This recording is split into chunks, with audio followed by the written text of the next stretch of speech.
እርግዬ እንዴት ነሽ? ሳልነግርሽ ማዳም እኮ ሴኪሪቲ ልታመጣ ሄዳለች።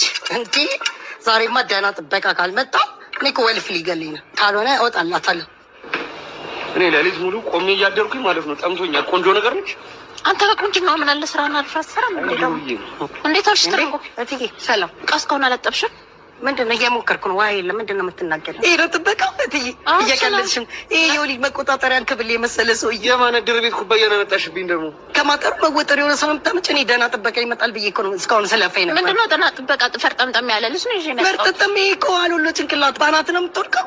ሁሌ ተጋግጦ ፈጣን ሎተሪ ነው ይመስል። ከአንቺም ብሶ እኔ ከኔ ጋር በል ስርዓት ከኔ ጋር ተደካኪ ከፈለግሽ ዝም በላ አንተ መልሳት ስጠኝ። ኧረ ተረጋጉ። በቃ ማውጣት ነው የምፈልገው። ሴቴ ቀልድ ነው ያልሽው አንቺ። እኔ አንድ ነገር ልንገርሽ፣ ኢንተርናሽናል ሼፍ ሆኜ አልቡርሃን ቤት የሰራው ሰው ነኝ። ማፊ ቡሽኪላ ካልደላ ተሳይሽ በተሊንክም ሽርታ ሁሉ ምንም ግን ደህና ነገር ስትሰሪ አላየሽ። አንቺ ቃርዳ ሁሌ የተጠባበሰ ደህና ነገር የበላሽ በማን ነው? ምግብማ አስለመድኩሽ። ልንገርሽ፣ ኤምባሲ ጂንስ ነው የሚቀጥሩኝ። በር መክፈቻው ላይ እንኳን የማይደርስ ሰው። ኧረ በስንት መከራ ነው ይዤ የመጣሁት ልጅ ነው። በስንት መከራ እኮ እያለቀሰብሽ። ይሄ አሉሏ ናት። ስቶቡ ላይ ግን ትደርሳለሽ። ማን ነው የሚቀምስላት ወጥ? በቃ አሁን ልንገርሽ፣ መሰናበትን ፈልገው ደሞዜን ስጪ። በየትኛው ሙያሽ ነው አንቺ? ሲዮስ ያለኝ እኮ በምግብ ስራ ተፈትኜ ሰርተፍኬት ያለኝ ሰው ነኝ። ፕሌይ ስቶር